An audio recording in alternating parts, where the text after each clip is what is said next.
Hi, what's up? What's up, party people? Late, but it's still great, baby. Nonetheless, we are here. Why do I keep hitting the sound? All right, so do it. Timer and pick up where we left off. So we're working on. We're rolling through this client file, trying to get it finished up using SQLite 3, which is the chosen method for our save system.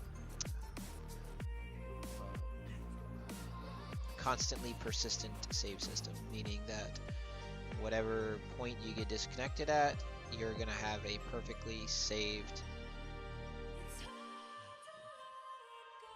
version of that game, so whenever you reconnect, you pick up exactly where you left off and you don't lose like any progress. That's the goal anyway. Alright, so we're trying to do this, which was serialized client ID, serialized game ID, and then I fetch one, but I realized that it was not properly coded. Well, it was properly coded, but it's not secure, meaning it's not it wouldn't work every single time consistently. It wouldn't. Sometimes it would be right, and sometimes it wouldn't, because when we do this select here, it doesn't select based on the order that it was inserted into the database, and that's something that's important to remember about at least SQLite 3. I don't know how other of them are, but SQLite is random selection.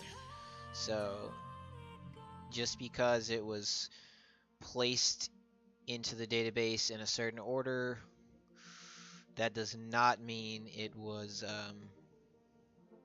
be retrieved in that same order.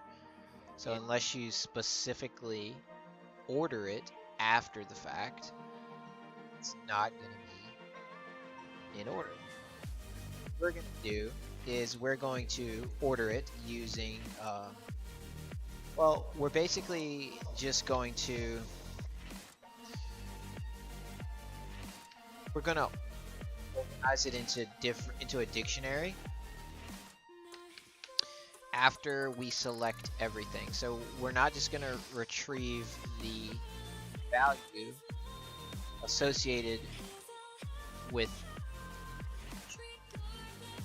we're going to actually retrieve the name and the value, and in that way convert it to a dictionary, use a key value system to ensure assigning the proper data to the proper namespace, meaning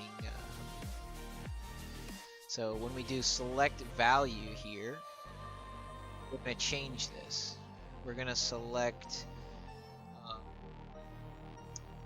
object name value from save data where object name is in, so on and so forth. Yeah, and this should work as is. The only difference is it's now going to return a tuple for each iteration that it does. It's going to return the object name and the value, and then what we're going to do is we're going to then get all of the rows that were selected using fetch all, and this will be a list of object name value tuples, and then we're going to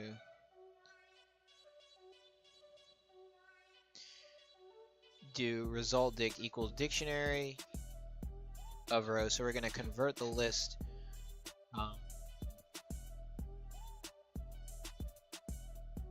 to a dictionary.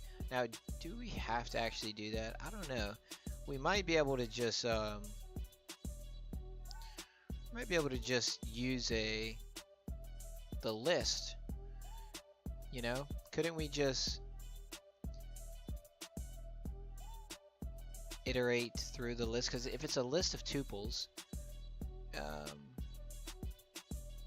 I'm assuming that it would be ordered, like, is the columns going to be out of order? Would it be value first, then object name maybe? Or would it always be in order? And I'm not going to lie, I've been getting some pretty bad answers from AI lately, which is strange because they're usually really on point. But I've been getting some pretty bad answers where they're just like wrong and they think they're right, and it's like,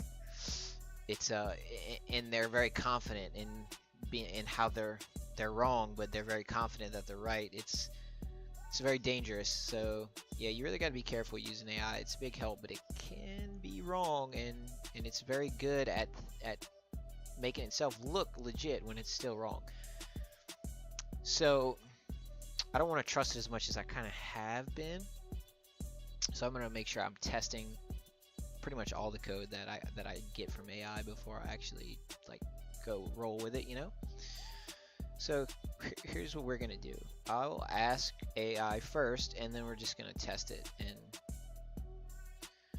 it will validate.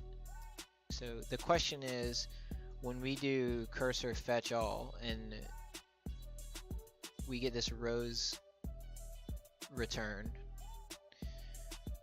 it should be a list of object name value tuples. And I'm quite certain that is how it works, but I want to make sure that it's going to be ordered in object name value, because if it is, we can just iterate through each element in the rows list and grab the first index, the index 0 for each element, and that would give us the object name. So like,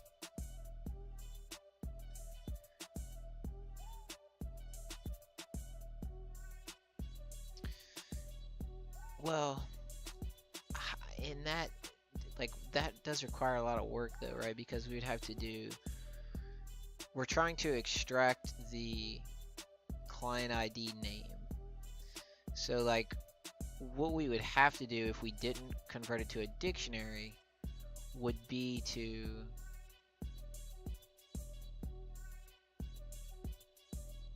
just grab the first element, which would be the, hopefully the object name, and then check to see, you know, which of these it is,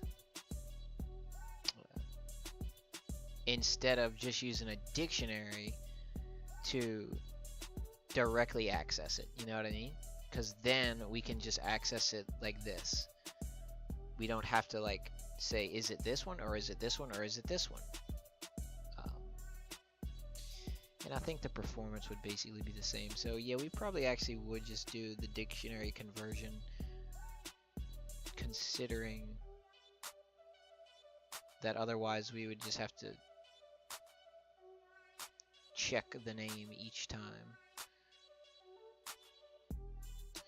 But we still have to figure out, will it actually be in the proper format, meaning will it always have the object name first and then the value second? So let's go ahead and check that. So what we're going to do is we'll go over to SQLite test, and we want to check fetch all. That's basically all we're doing. So let's look for fetch all.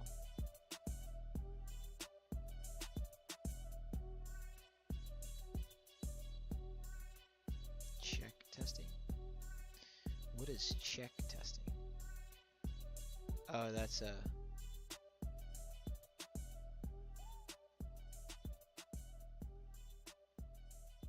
select. I don't think we. Okay, there we go. We do have a fetch all. Okay, so execute. Select all from 6.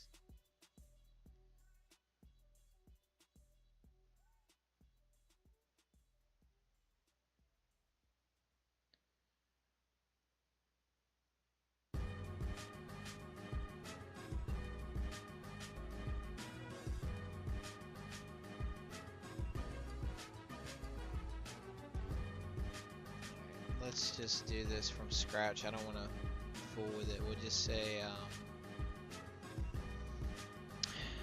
db equals SQLite 3 dot. What is the proper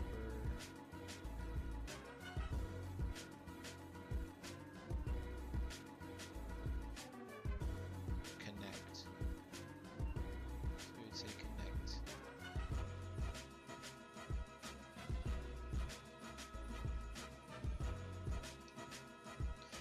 And then what do we pass to the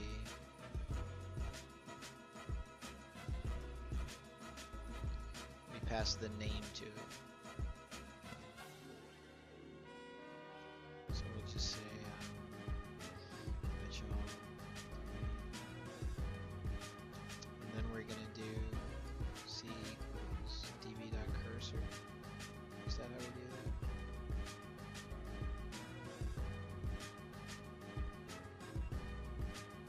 Yeah, cd con cursor, yeah. Do c dot execute create table if not exists fetch all test, and then we'll say values are ID int, and then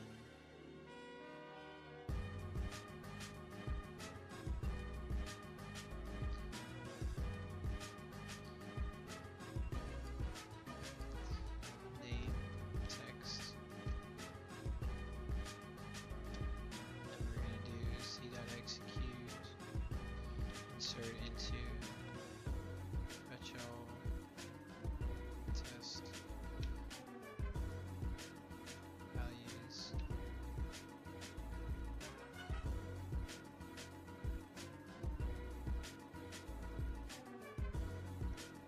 You can do execute many.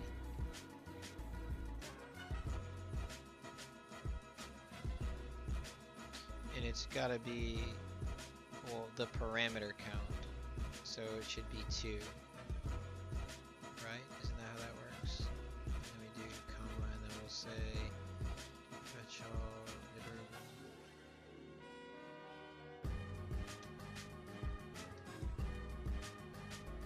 This will be tuple of tuples, and we're gonna say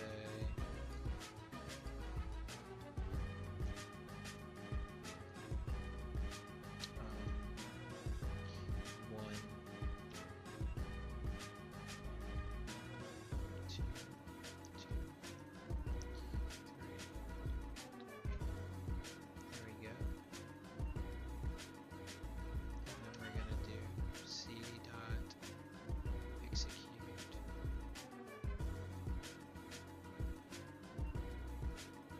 select fetch all test. And we're gonna select all from fetch all test.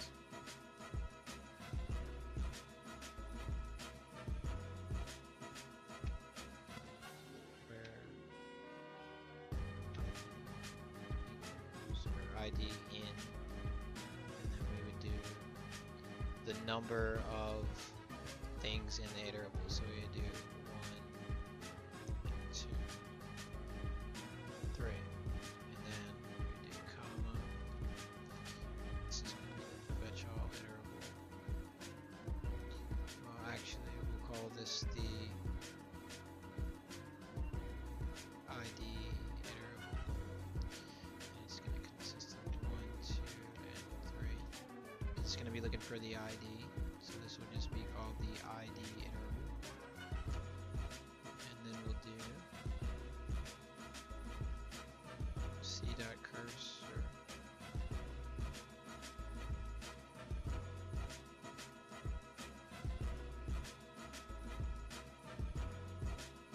No, we're gonna do c.fetch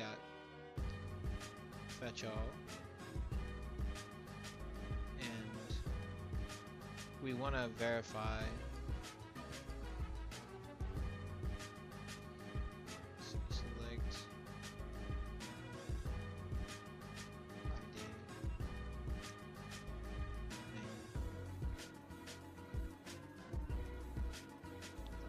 We're gonna print fetch all.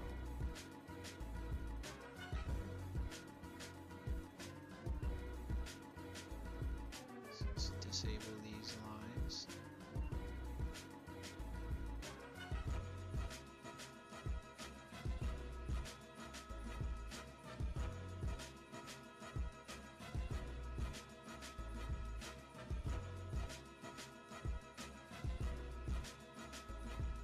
Let's run this. Pretty sure I'm gonna have an error, but we'll see. Yeah, so the create table syntax is wrong. I kind of thought it was.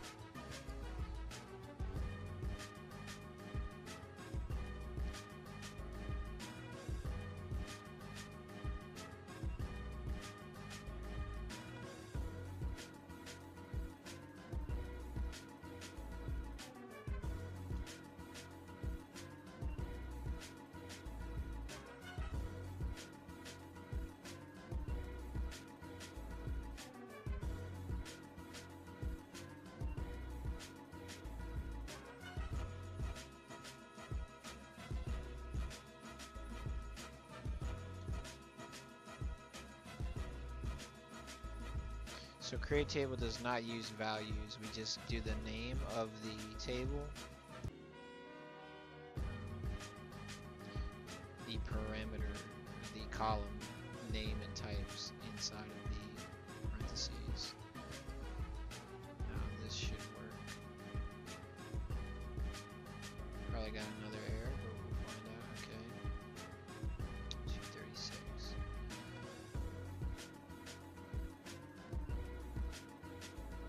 Objects is not column. I did forget my comma. Thank you.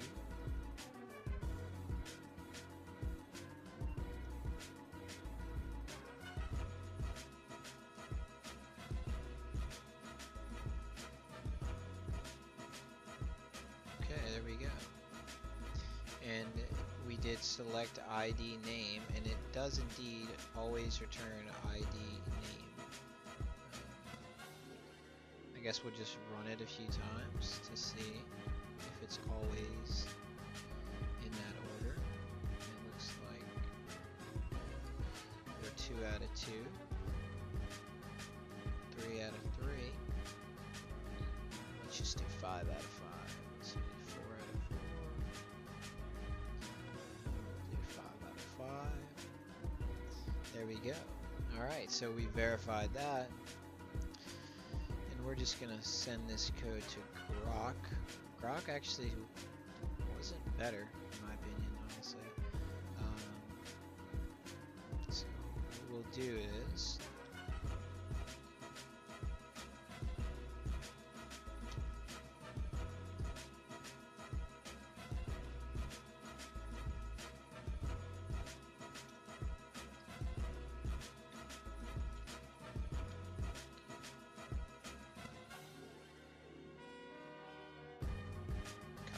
code,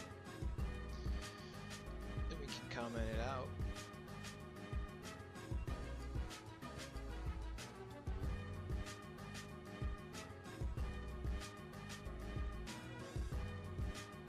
Now we'll go back over here. Rather, we're going to go over here, paste this code, and then we're going to say, will the select always return in order of ID name, or could it end up with name ID sometimes? Make sure you do that, so it's not guaranteed.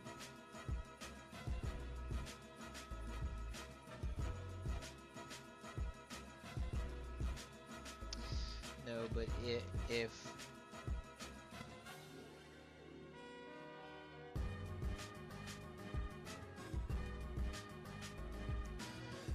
don't mean the order of the iterable itself, but the order of the columns within the iterable ID name. In this case, the iterable is a tuple of tuples.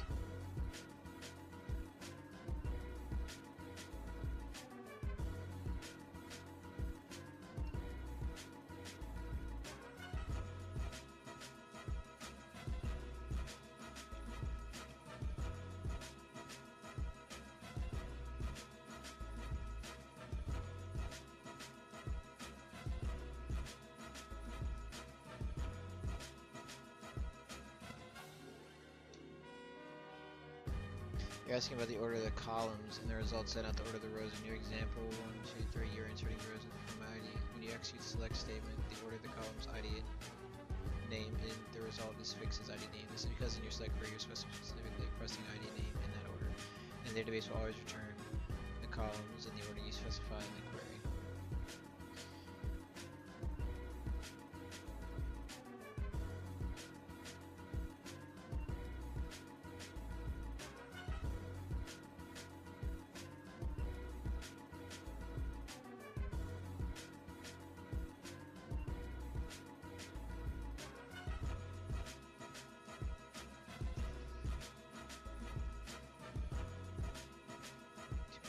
Results are returned in the order you want, columns in the same order as in the table. To ensure that the results are returned in the order that you want,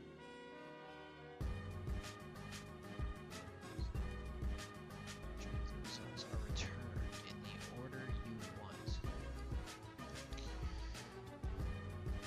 columns in the same order as in the table.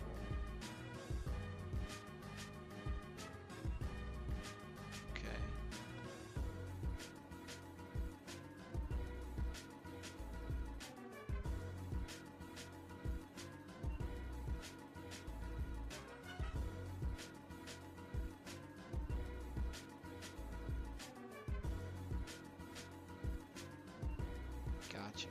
All right.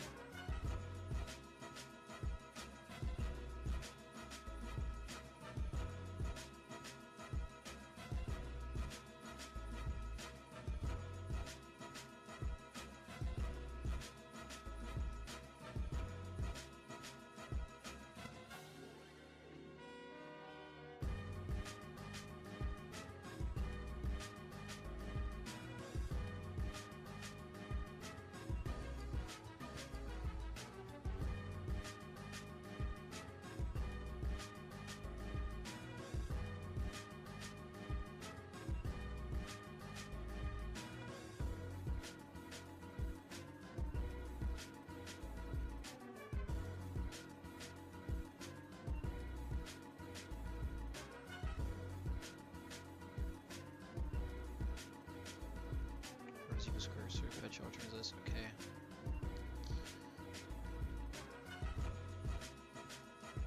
That's about my name value tuples.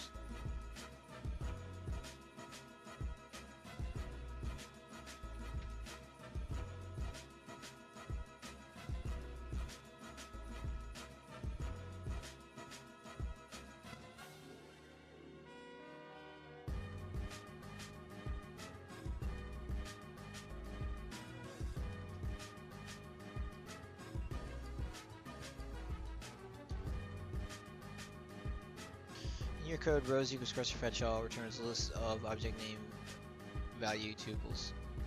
Result dictionary equals dictionary at rows. The cursor fetch all method returns a list of tuples, where each tuple represents a row of the result set. Cursor fetch all method returns a list of tuples, where each tuple represents a row of the result set. Each tuple in your example is expected to have two elements. The first being the object name, so just call the second being a corresponding value. For example, let's assume the query returns something like rows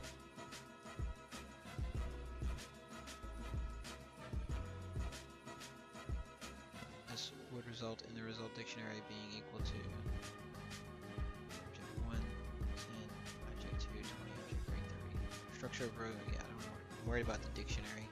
I've never really used this conversion method much. The dict function is used to convert the list of tuples into a dictionary. The first element of each tuple will become the key in the dictionary, and the second element will be the value in the case of rows. Object 1, 10, object 2, 20. The result will be, if there are duplicate keys in the rows, the last occurrence will overwrite the previous ones. For example, if rows equals object 1, the result will be object 120. Gotcha. Make sure the rows contain 2 elements in each tuple. If any row contains more or fewer elements, it will cause a value error when trying to convert to a dictionary. Okay, cool. So it only works for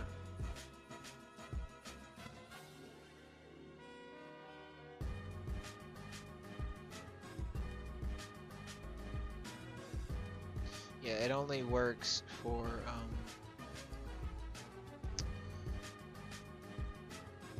I guess it could be a list of lists or a list of tuples that they have to consist of 2 elements each.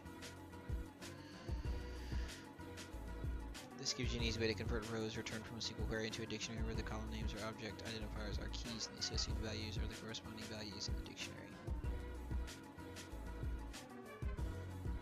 And yeah, so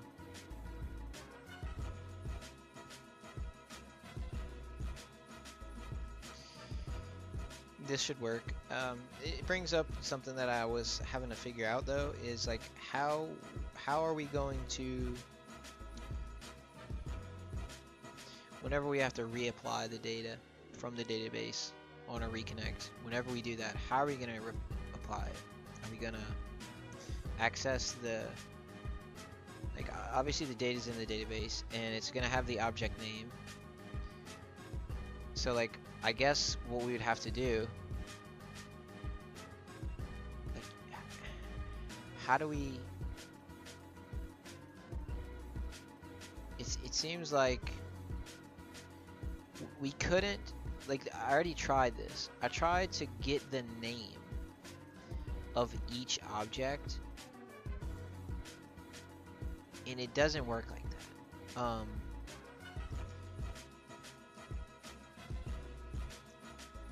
It doesn't work like that.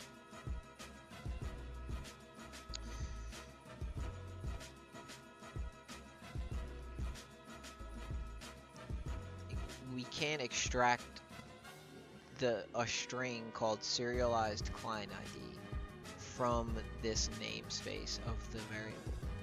Like there's not a way to do it as far as I understand. I tried to, you can do it with like attributes if everything is an attribute, but I don't want to make everything an attribute. That's just like extra work. I think what we'll probably have to do would be to basically have, I suppose,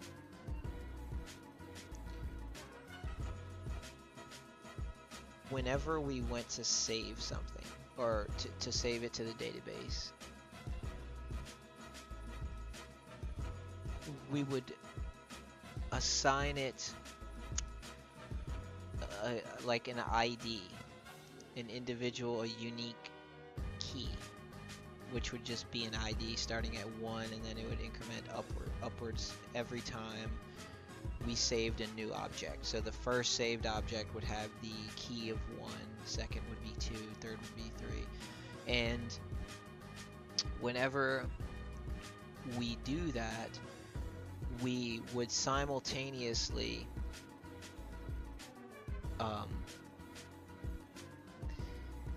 we would also have like a dictionary that is a Python dictionary that we would update as well, and we would want to save that to the database as well every time we added a new object that was saved to the save file. And this dictionary would have the key, that number, 1, 2, or 3, or whatever number it might be, as the key, and the value would be the associated object's name.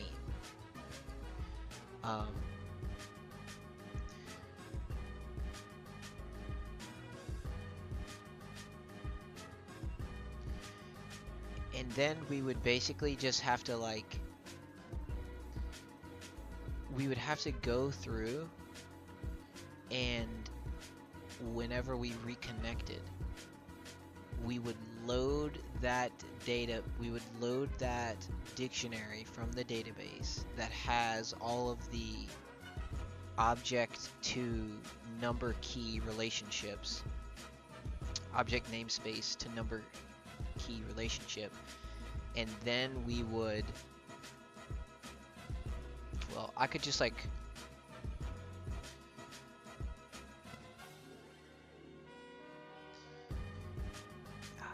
now this becomes more difficult whenever we're talking about assigning particular cards XY values. Whenever we save that, I'm guessing we would have, each card would have its own unique key, just like how in the card group dictionary it has its own unique key number, 1 through 108, and we would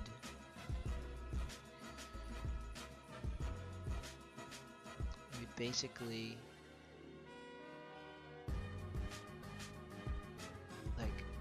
we would have to have a way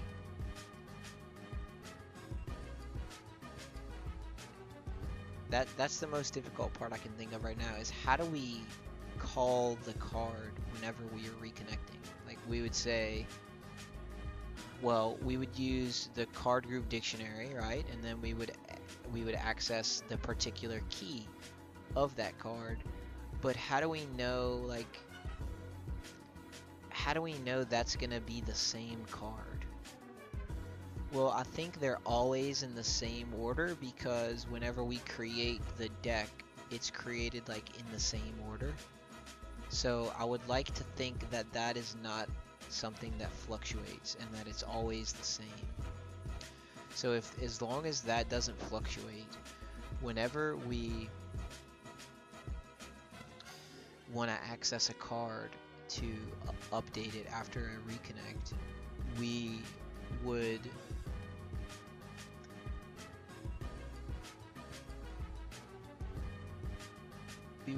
basically have to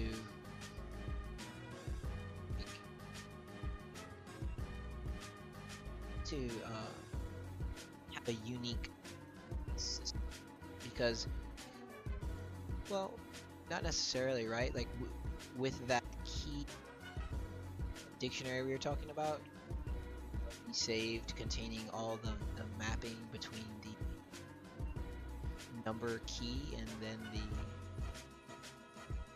the namespace of the object.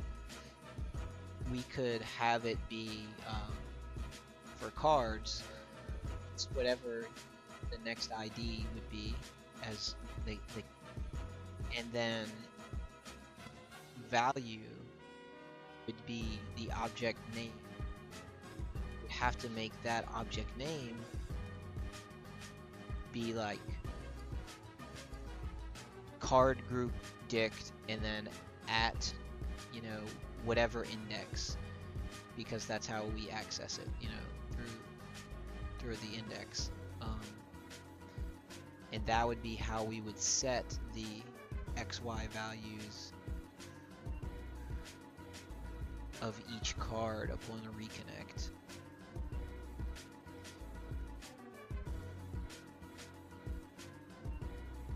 If that makes sense.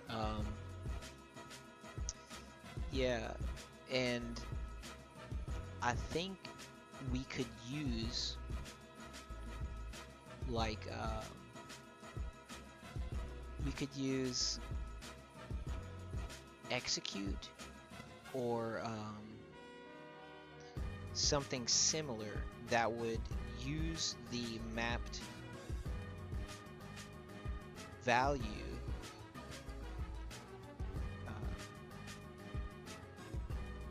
it would convert that object's namespace. Like in this case, we'll just say DD. So let's just say in that mapping dictionary that we saved to the database, whenever we first save game ID, it would be saved with, let's just say, since it's the first thing being saved to that dictionary, would have it have the ID of, and then the associated value would be the string ID. And then we would also save to the database E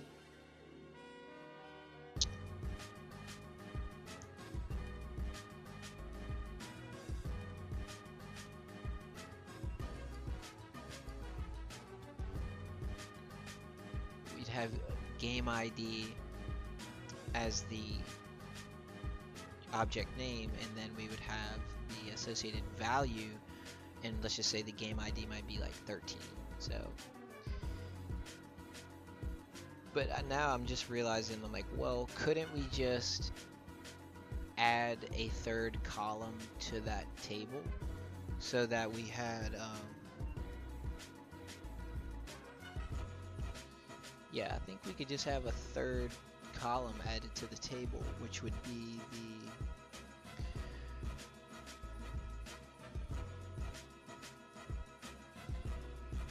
the game ID, or rather it would be that specific key we're talking about. So instead of the table having two columns, we would add a third column called, like, we could just call it universal key, or just key, whatever. And it would always start at 1 and then increment upwards. So I don't think we would have to have like a separate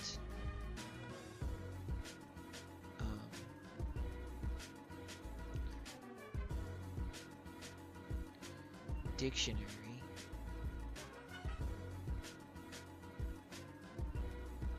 Well, hold up. Couldn't we just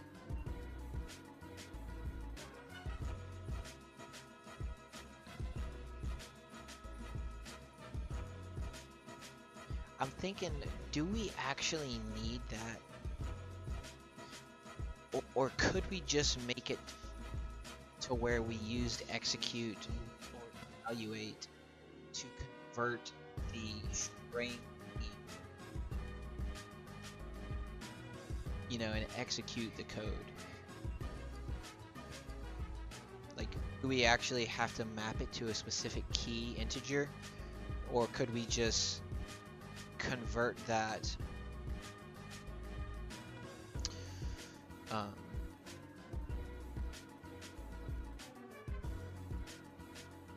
using evaluate or execute? Now, I know that evaluate and execute is terribly slow, like extraordinarily slow, to the degree like at which I would say basically don't ever use it. It's that slow. I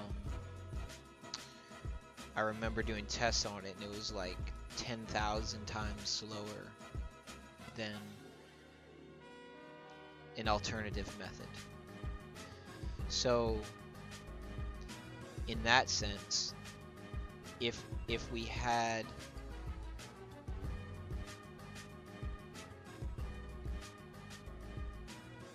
if we had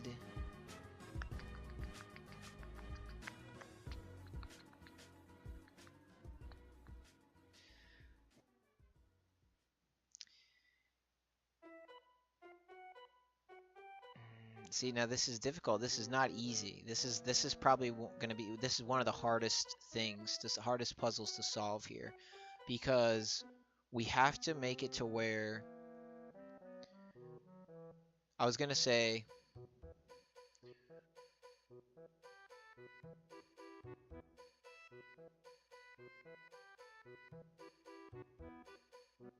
we would have a preset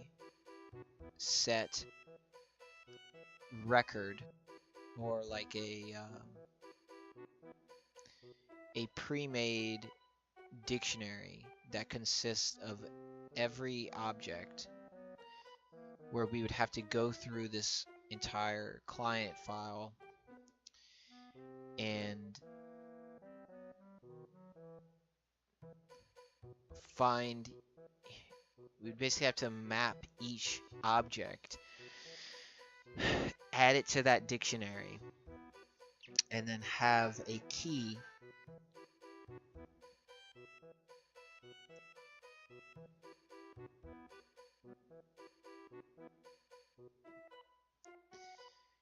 associated with it.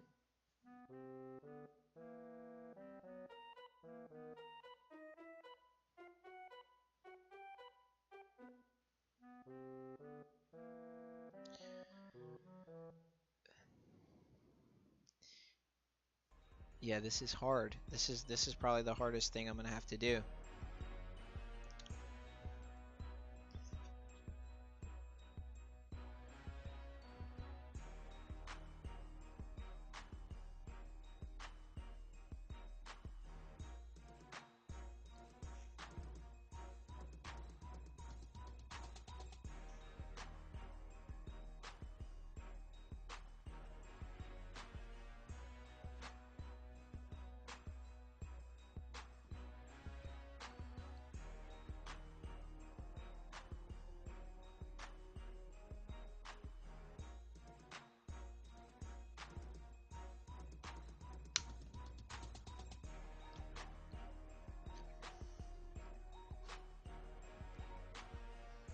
I had been putting that off. I was trying to do as much work on it as I could, but I think it's about time. And what did I do here? There we go. I messed something up.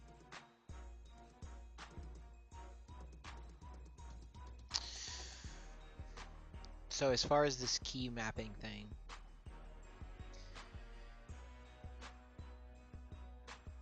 I didn't really want to do this. I don't really want to use paint. I don't like using paint because it takes me so long.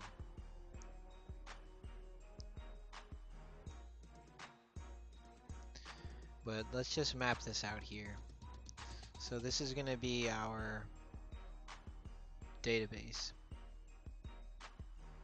So we have our database here.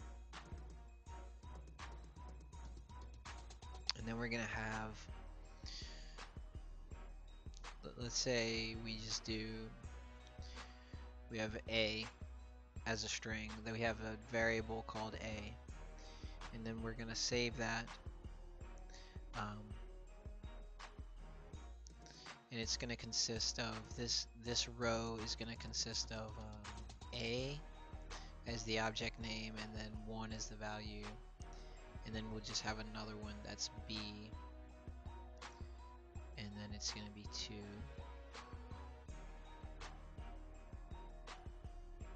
and then we have C for 3.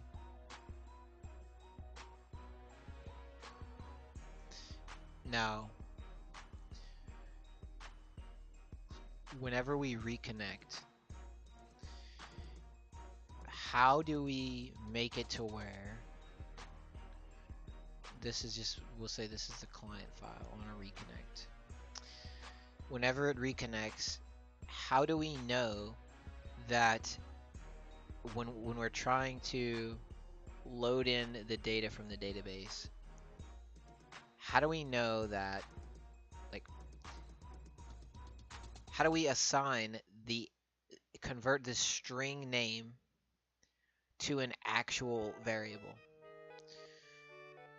Now, the easiest method I could think of would be to just use eval or execute.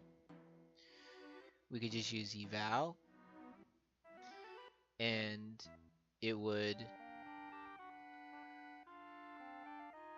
just basically do eval A equals 1. because we would get this data from the database, and then bam, simple, right? So then it should execute this code, and then at that point in the client script, a will now be equal to 1. Um,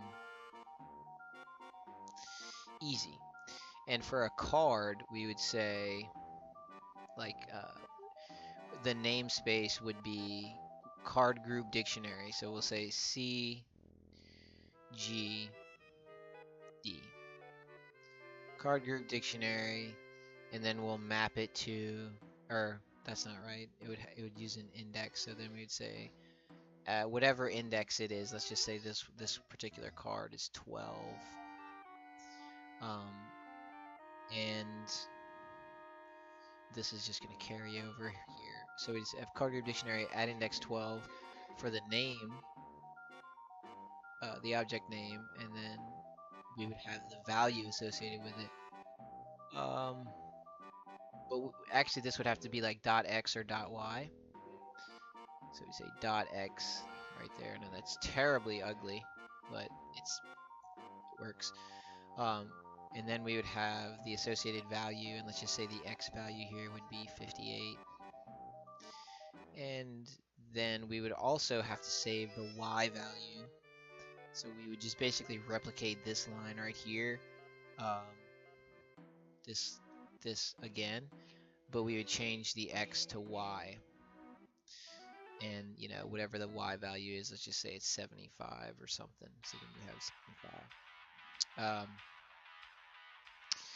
So that's one way. But we would just run that code. We would basically have a function that loaded in everything from the database and used eval, and it would use eval card group dictionary at index 12.x equals 58, card group dictionary at index 12.y equals 75. And that's easy, right? That's simple. I'm pretty sure that would work, but that's very slow. Bright side is we would only have to do it once. So I think even though I said to never use eval or execute,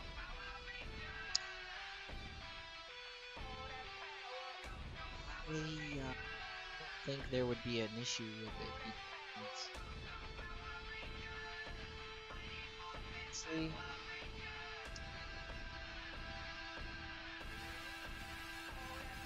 it's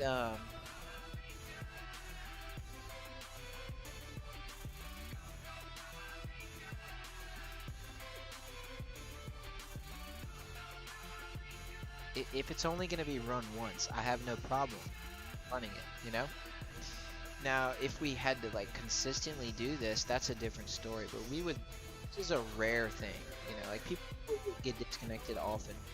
That's, you don't really get disconnected from matches. If it takes you 5 seconds instead of 1 second, really cares. But I'll dedicate like 3 minutes to trying to find a better solution than using eval. What would be an alternative solution? I think the alternative would be to have that dictionary. So we have this dictionary call it the Universal Dictionary. So we call it UD. So we have this dictionary, and what's going to happen is we're going to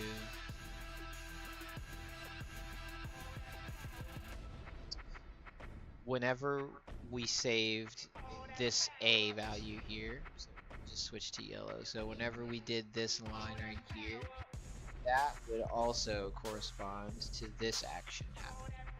We would do inside of the dictionary, we would have a new entry where the key would be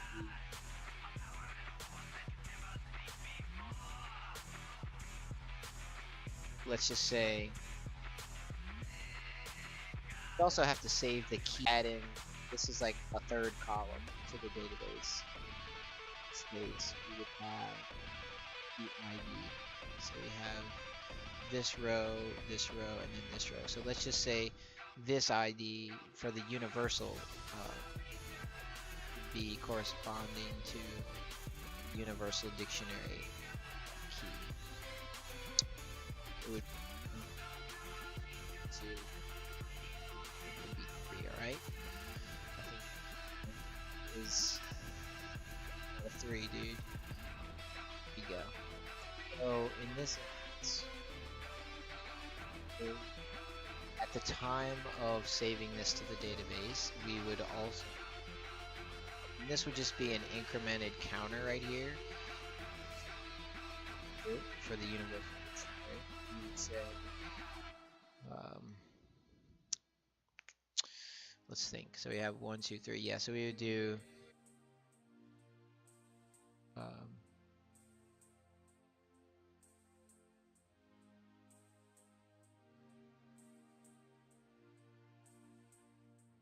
the first dictionary entry would actually be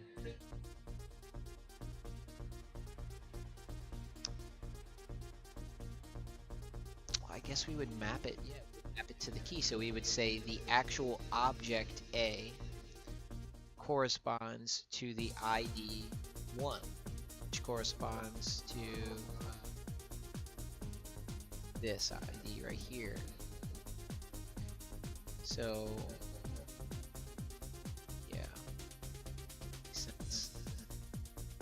And we would have the second key value pair, which would be B2, and then we would have C corresponding to 3.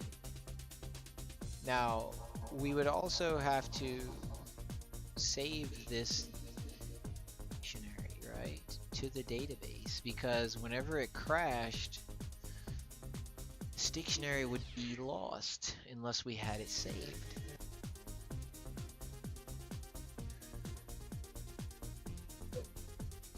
Could save this universal dictionary database as well.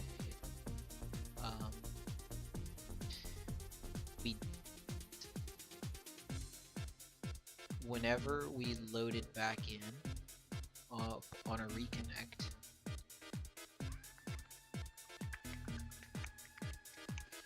let's make the scenario right here. Reconnect, so we'll just call it R. And in this case, with the universal dictionary having been saved,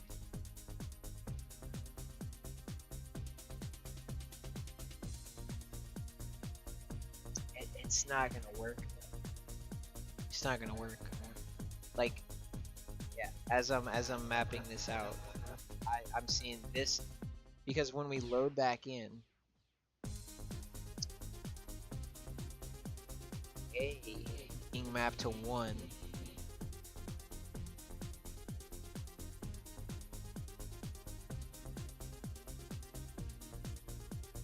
we have the same issue, because A is just space in memory. Whenever we would try to apply the data, universal dictionary,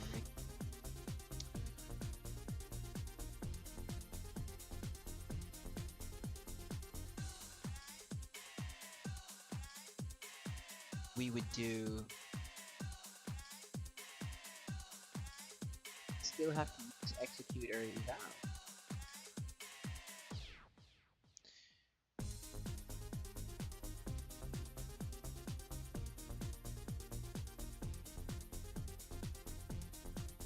Because what is A actually? A is, well, A is whatever is 1. A is 1, so it's the namespace. So like, loaded it in using the universal dictionary.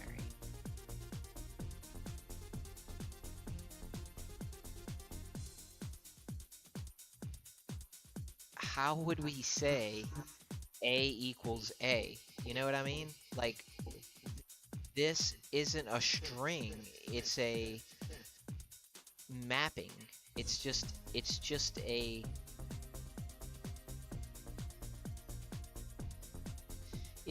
a representation of what was mapped to 1. But at this point, it's not actually anything at all. Like,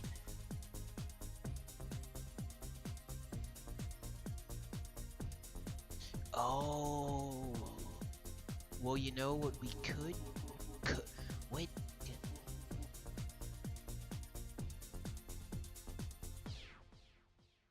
Can't we just save?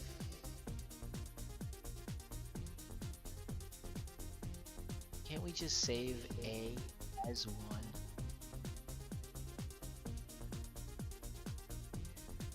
Instead of saving the name value, just literally save the namespace itself. Why is this so confusing to me? Why? This is. I feel like this is really simple, but it's also kind of complicated. Because when we load in from the database, like, let's just think about saving it. How do we save? Like, what type is this? What type is A?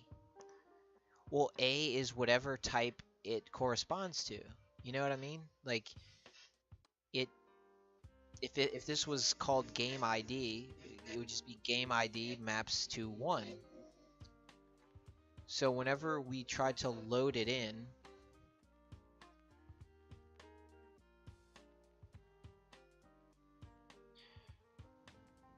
well, first of all, you can't just run the code like that. You can't just. That would be using execute. I would have to execute A equals 1. I would still have to use the execute or evaluate function. So like even doing this, I would still have to use eval or execute.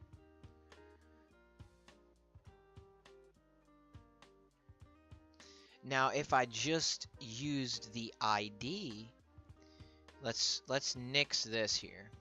Let's say, what if we just wanted to do the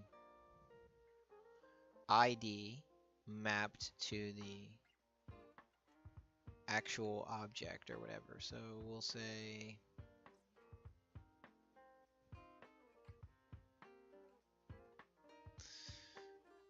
this would be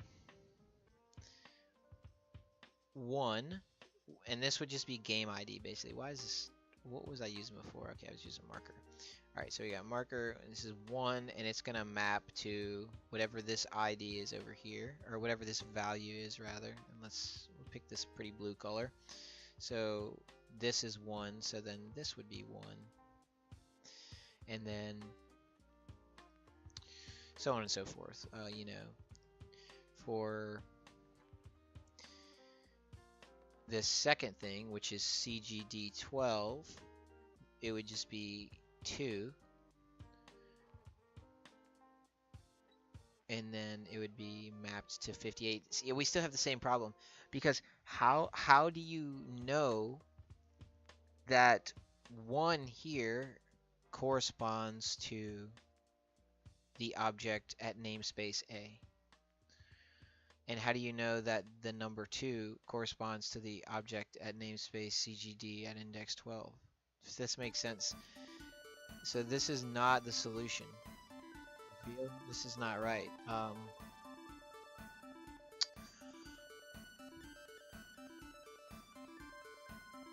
Not correct.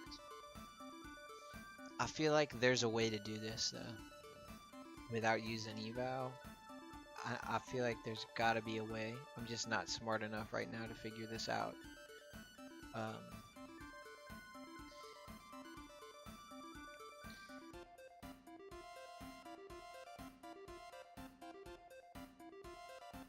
Easiest way is the original, right over here, using the database and then using eval.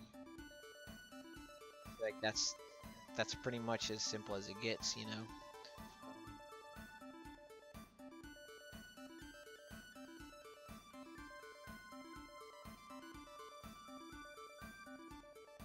Yeah, I feel like that's the way to do it.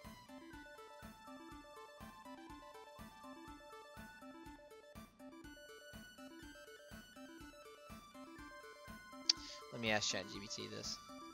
Let's see. If we are trying to restore saved data from a SQLite 3 database that has a table with 2 columns, object name and value. The object name is text and then value is a blob.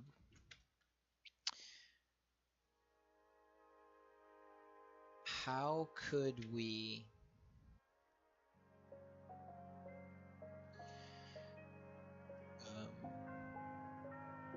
restore it to the associated namespace of each corresponding object, i.e. each object name is the namespace used in Python, which is assigned to each corresponding value blob. Without using eval or exec. Is there an ID mapping system or something to avoid using those slower functions? To restore data from SQLite in a corresponding Python object namespace without using value, there are several approaches you can take depending on the structure and type of your objects. Key idea: you want to dynamically assign values from the value column, which is a blob, to corresponding objects or namespaces based on the object name column. Use a dictionary of objects. Instead of using dynamic code executions like eval or exec, you can map the object name to a corresponding object in a Python dictionary, or use a predefined mapping for your namespace.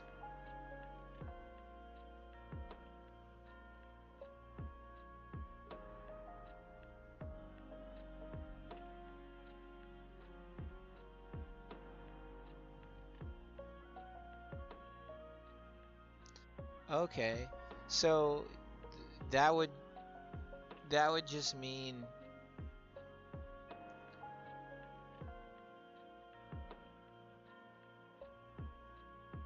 create a map between the object name and the actual Python object.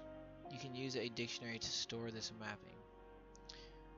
Deserialize the blob value into its original Python object and assign it to the corresponding namespace or object. Okay, I see what it's going here. That assumes though that we would have to have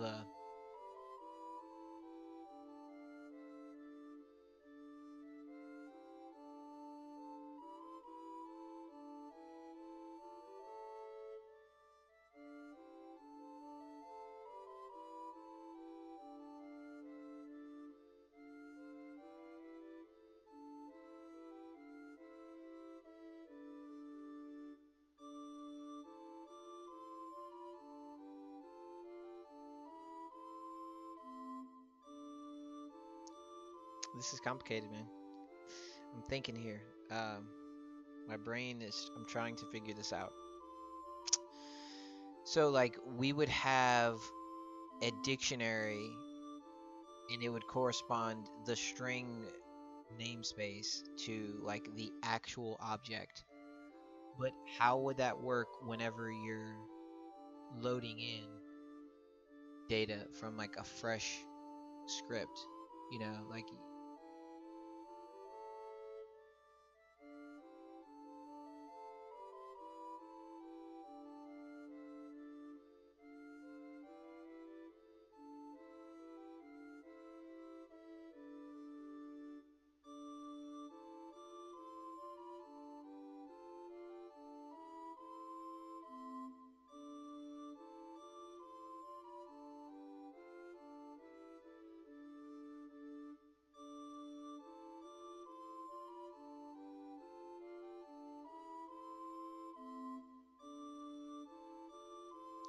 I just feel like that's not gonna work because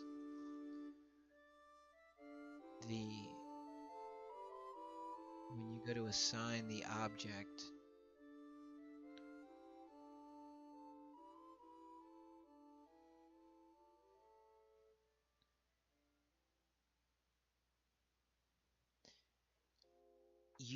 like I don't.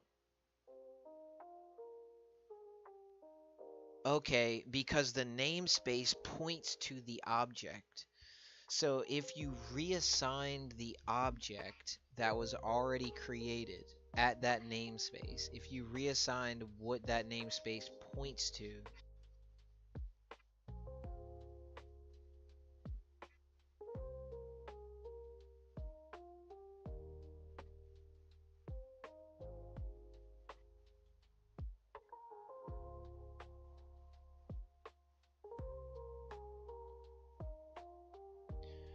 but how would you,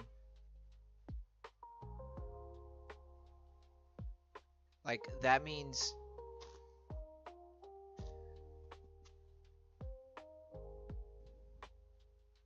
if you reassign, let's say you have x equals to 1, and in that dictionary, so you have your dictionary which says the string x corresponds to the value x, but and then let's say initially that means it would correspond to 1, but then if you if you made it to where the string x corresponded to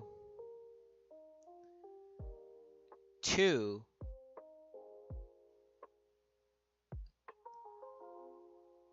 and then you accessed x,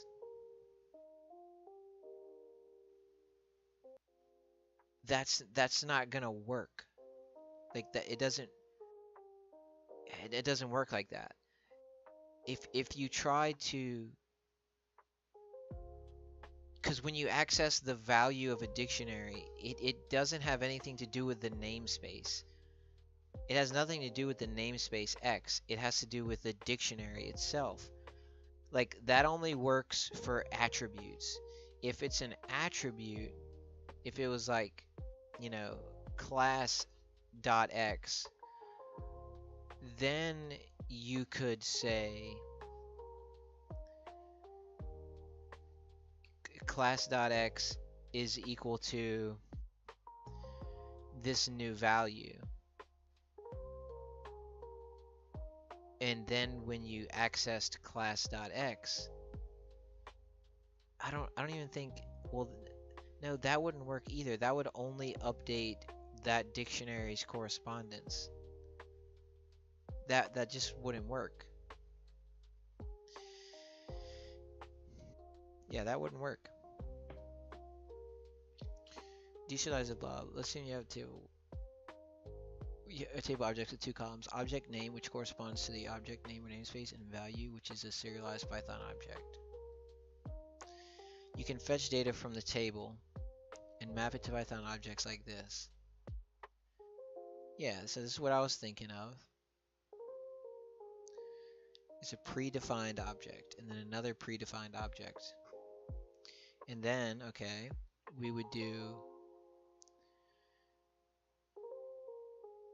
Okay, so we would grab the objects, and then we'd say for object name value in rows, if object name is in namespace mapping, restored object equals pickle.loads value.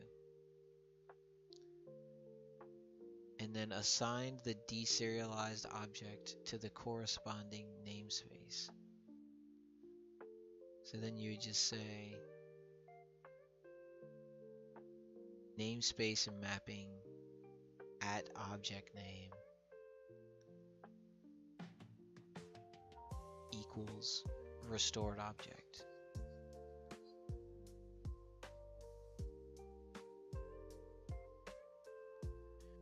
Yeah, but that doesn't make, let's just say we're dealing with X. and x is the object name, 1 is the value. It's going to see if x is in the mapping, it's going to be there, and then it's going to load that value, which is going to be 1, and you're just assigning this to restored object. And then all you're doing is overwriting the dictionary value for that string name of the object. But that doesn't actually make x equal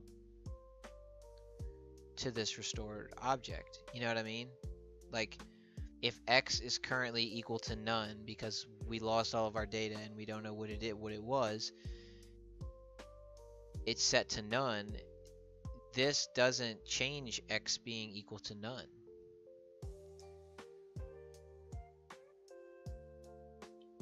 We would still have to like manually go through and map. Like, we would then have to say now x is equal to the namespace mapping at the object name x. And this goes back, like, this doesn't really solve the problem.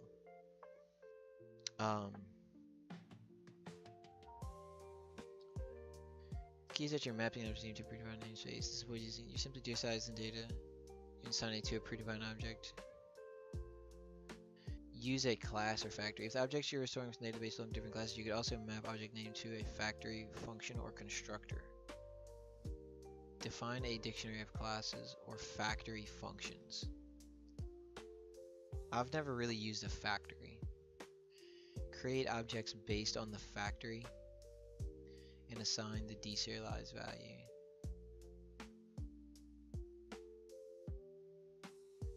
Object instance equals object factories at object name stored in your object container or namespace.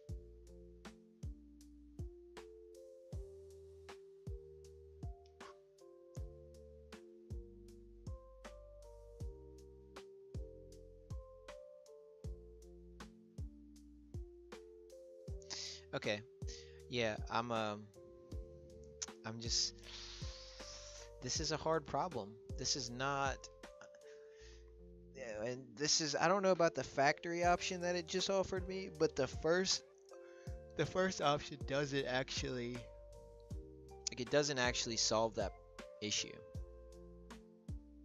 Use a factory pattern or constructor to create objects based on the object name.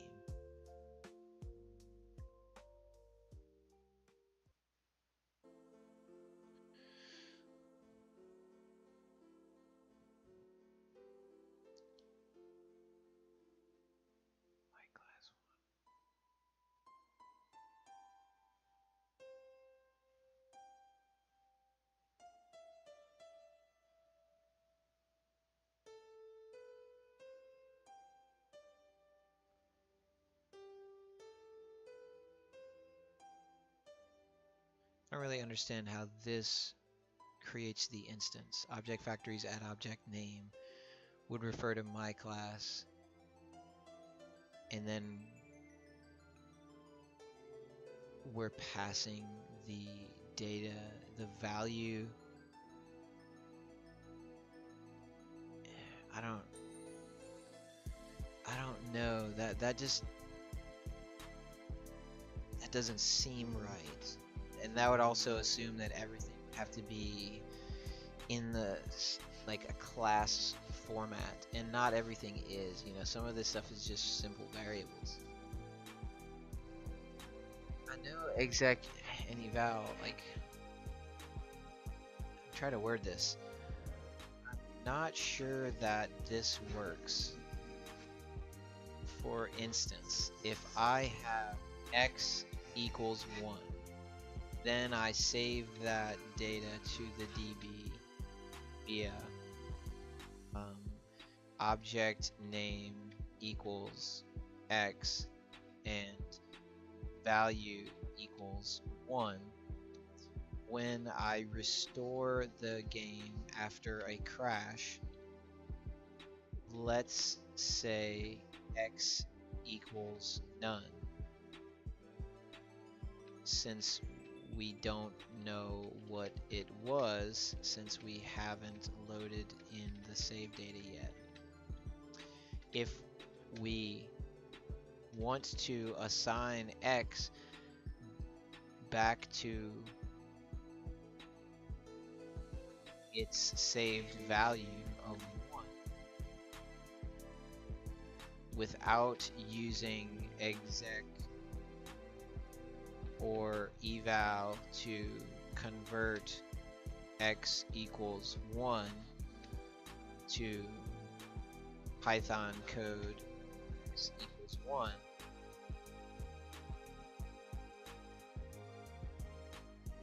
how could we accomplish this? I don't, and we can't use the class option you provided, because lots of these saved data points are not class related, i.e. are simple variables, etc. You're asking how to restore the values of simple variables from the database where you have variables like x equals 1 and then value 1. In the database, you want to restore those values dynamically without using eval or exec. To solve this, you would need a mapping mechanism that allows you to assign values back to the corresponding variables without executing arbitrary code. You need to restore variables dynamically. Use a namespace dictionary. Use a global dictionary or a namespace dictionary to map variable names like x, y to actual variables in your program. After retrieving the data, you can update the variables in the dictionary.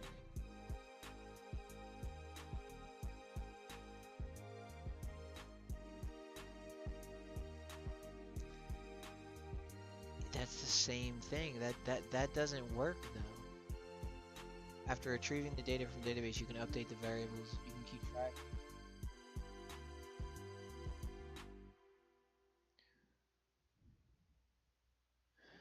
Okay, wait. We could do that, and then, well, we would basically manually execute the code. We would say x equals namespace dict at x, and then y equals namespace dict at y.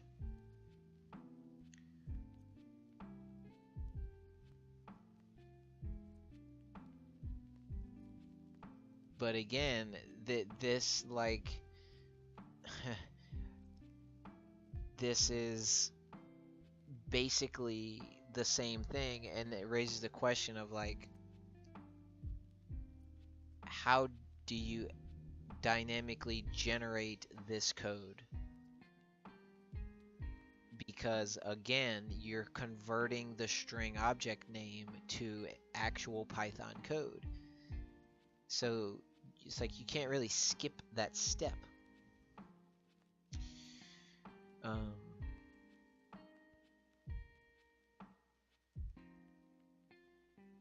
Yeah. You can keep track of the variables as keys in a dictionary. You can use global dictionary to map variables like x, y to actual variables. After retrieving the data from the database, you can update the variables in the dictionary. You can keep track of the variables as keys in a dictionary. And then when restoring from the database, you can simply update the dictionary values without executing code directly. When saving, store the variable names as strings.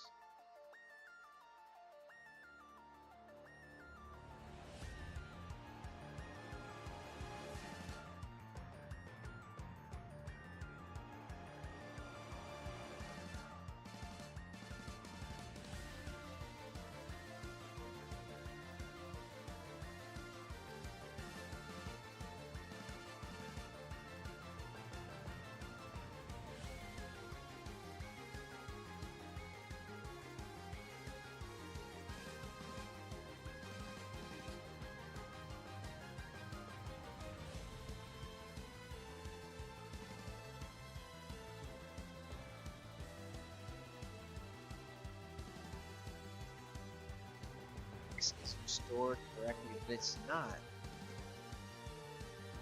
Namespace at object name equals value.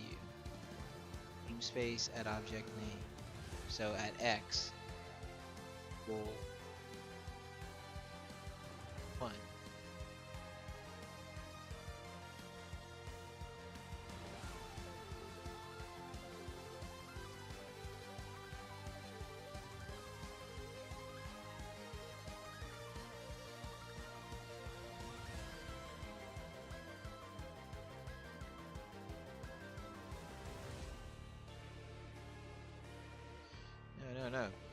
No, but after you do space, damn, is ChatGPT this dumb? Do you understand what I'm trying to do?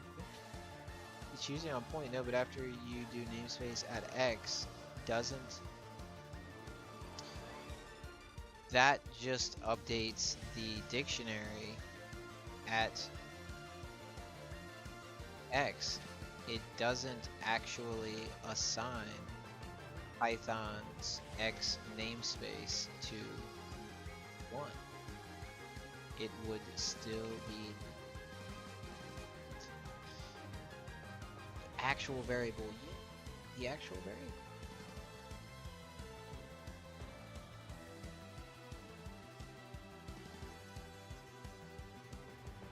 Access Python's local namespace. Use globals or local. Globals are locals to modify actual variables in Python by their names. Now we're getting somewhere. Define your global variable. X equals none. Start with none before.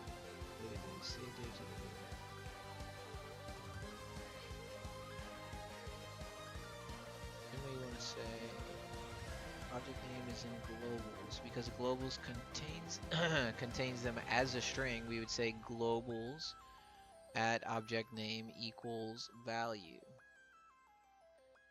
There we go.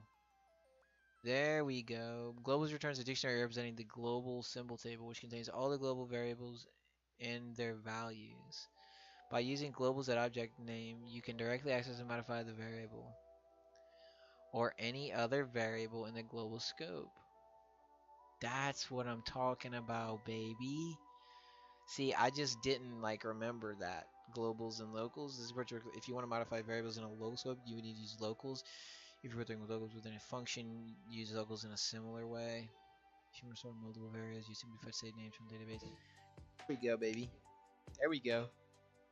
So let me put this.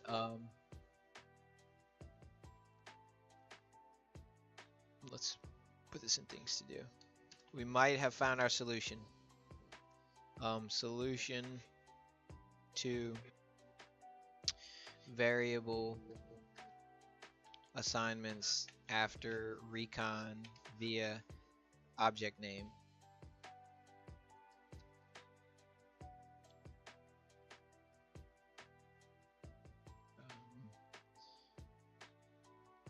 We could possibly use globals slash locals, whatever it is, to assign variable values from the DB via the object name column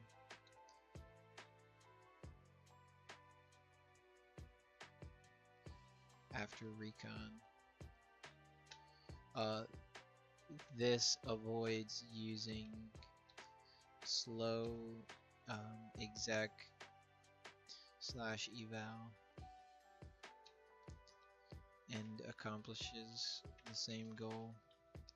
Is simple and easy. Need to verify that it would apply slash work in practice though, like in actuality. Yeah, alright, so let's go back over here. Yeah, so we've seen that's all you gotta do to figure out things. You gotta chip away at them. I just forgot about the globals and locals thing. I mean, we could have used exec eval. So exec, if that won't work, consider using exec eval. If that doesn't work, consider using exec /eval. It's basically the same thing you're doing, right? So over here we have the reconnect to game, object name iterable, and then we're selecting object name value, and then we do rows equals cursor fetch all, and then that returns a list of object name, and then converts the list of tuples to a dictionary with the object name as the key and value as value. And now ensures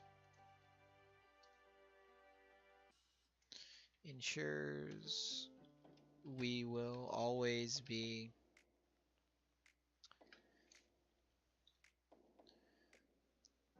assigning the correct data to the correct namespace. Why we converted it to a dict beforehand. Yes, so we'll just do this. There you go. So yeah, now we have serialized client ID equals result dict at client ID, and then result dict at game ID, and then so on and so forth. So there you go. We will always be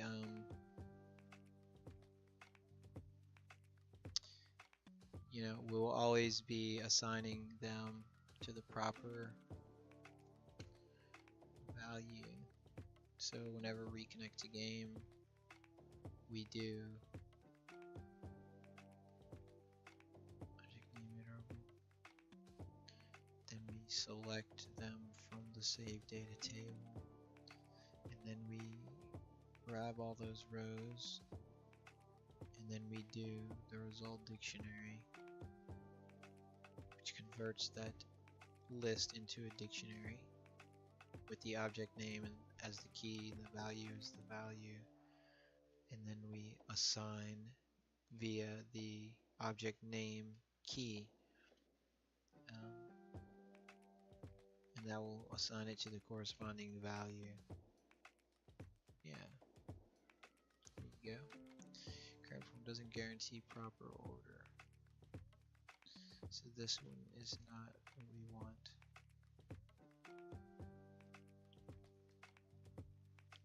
And then we have to deserialize each of those objects.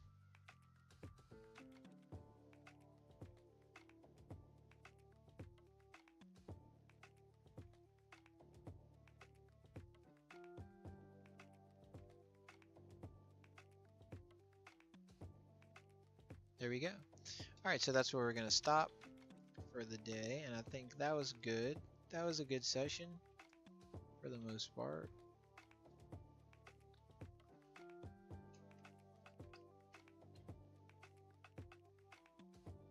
So it's 377 in client refactor, so let's go over here.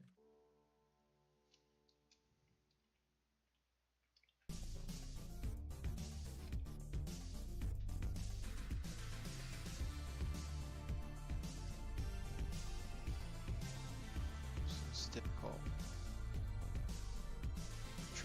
Tricky and difficult together. This is 5.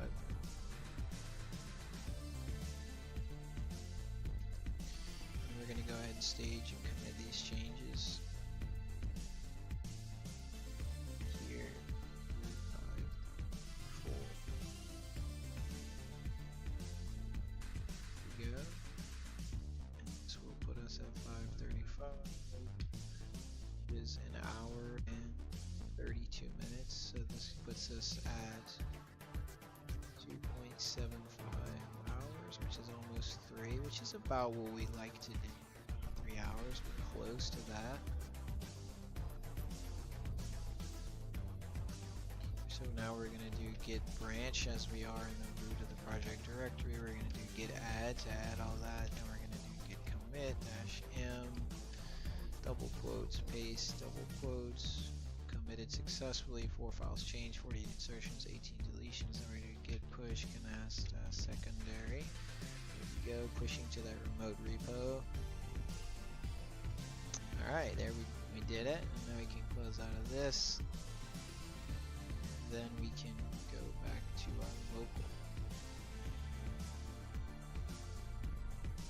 So we're going to copy this. Updated folder. And then paste in the new one into the backup.